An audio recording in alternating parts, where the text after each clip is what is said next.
Hello friends, સ્વાગત છે તમારું માકા સ્વાદમાં। આજે આપણે કેરીની સિઝનમાં કેરીના રસ જોડે ખાવાની મજા પડે તેવી વાલની દાળ બનાવીશું। રેસીપી પસંદ પડે તો ચેનલને સબસ્ક્રાઈબ કરવાનું બિલકુલ ભૂલતા નહીં અને બાજુમાં રહેલા બેલ આઇકનને પણ જરૂરથી પ્રેસ કરજો, જેથી તમને મારા નવા વિડીયોની નોટિફિકેશન મળતી રહે। તો ચાલો શરૂ કરીએ આજની મજેદાર રેસીપી। આ 150 ગ્રામ વાલની દાળ લીધી છે, તેને આપણે 2 થી 3 વખત પાણીથી સારી રીતે ધોઈ કાઢવાની છે। આવી રીતે મસળીને ધોઈ કાઢવાની। 2 થી 3 વખત ધોયા પછી દાળ ડૂબે એટલું પાણી રેડીને એને ઓવરનાઇટ પલાળવા દેવાની છે। જો વાલની દાળ આપણી સરસ પલળી ગઈ છે, પણ જો એનું પાણી આવું ઉપરથી સફેદ થઈ ગયું છે, એટલે આને હજી પણ આપણે 2 થી 3 વખત સારી રીતે ધોઈ કાઢવાની। જો આ રીતે સરસ ધોઈ કાઢવાની। જો આ રીતે 2-3 વખત ધોઈ કાઢીશું તો એની અંદરથી જે વાલની અજીબ સ્મેલ આવે છે તે નહીં આવે, અને એ સ્મેલને લીધે જ ઘણાને વાલ અથવા વાલની દાળ નથી ભાવતી। તો તમે આ રીતે જો ધોઈ કાઢશો તો તમને ખબર જ નહીં પડે કે આપણે આ વાલની દાળ બનાવી છે। તો હવે આને આપણે વઘારી લઈશું। હવે ગેસ ચાલુ કરી આપણે કુકર મૂકી દીધું છે। આ દાળ આપણે કુકરમાં જ બનાવવાની છે। જો છૂટી બનાવીશું તો ઘણી વાર લાગશે। તેની અંદર 1.5 ટેબલસ્પૂન જેટલું આપણે તેલ એડ કરીશું અને 1/4 ટીસ્પૂન જેટલી રાઈ એડ કરીશું। રાઈ તતડે એટલે ગેસની ફ્લેમ સ્લો કરી દેવાની અને એની અંદર મેં આ 15 થી 20 કળી લસણની લીધી છે અને એને આવું સમારી લીધું છે તે એડ કરીશું।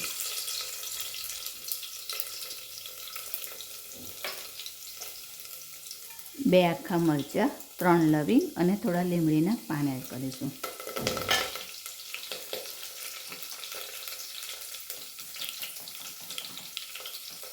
વન 1 ટીસ્પૂન જેટલી હિંગ એડ કરીશું અને 1/4 ટીસ્પૂન જેટલી હળદર। હવે જે આપણે દાળ પલાળી હતી એ એડ કરી દઈશું અને એક વખત એને મિક્સ કરી દેવાની।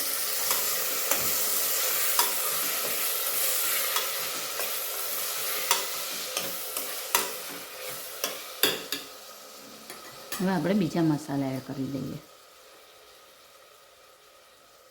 1 ટીસ્પૂન જેટલું ધાણા જીરું,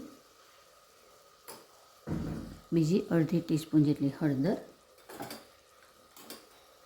અને 1 ટીસ્પૂન જેટલું લાલ મરચું અને સ્વાદ મુજબ મીઠું એડ કરીશું અને ફરીથી એકવાર હલાવી લઈશું।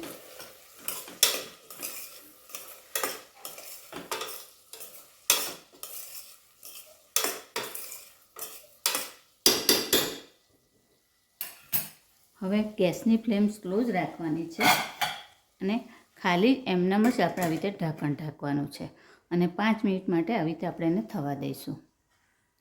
5 મિનિટ પછી ઢાંકણ ખસેડીને આપણે ફરીથી એકવાર એને મિક્સ કરી લેવાની।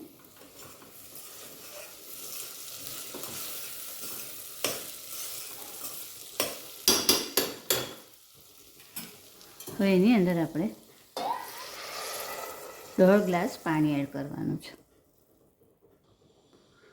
પાણી એડ કર્યા પછી મને થોડું મીઠું ઓછું લાગતું હતું, થોડું મીઠું એડ કરીને એકવાર ફરીથી આપણે થોડું મિક્સ કરી લેવાનું।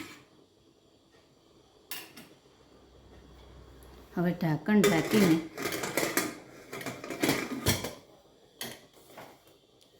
3 વિસલ થાય ત્યાં સુધી આપણે એને થવા દેવાનું છે। કુકરનું પ્રેશર બધું નીકળી જાય પછી આપણે એનું ઢાંકણ ખોલી દઈશું।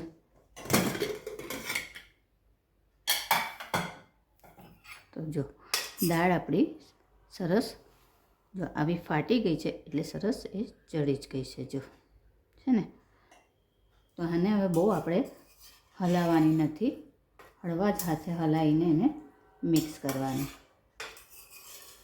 જે આ પાણી દેખાય છે તે થોડુંક ઠંડુ થશે દાળ એટલે એ બધું જ ઠરી જશે। તો આને હવે આપણે સર્વ કરી લઈએ। તો તૈયાર છે આપણી કેરીના રસ સાથે ખાવાની મજા પડે તેવી વાલની દાળ. ફ્રેન્ડ્સ, આવી જ બીજી અવનવી રેસીપી જોવા માટે મારી ચેનલને જોતા રહો, લાઈક અને શેર કરતા રહો. ચાલો ત્યારે ફરી મળીશું એક નવી રેસીપી સાથે. ત્યાં સુધી હેપી કુકિંગ. Thank you.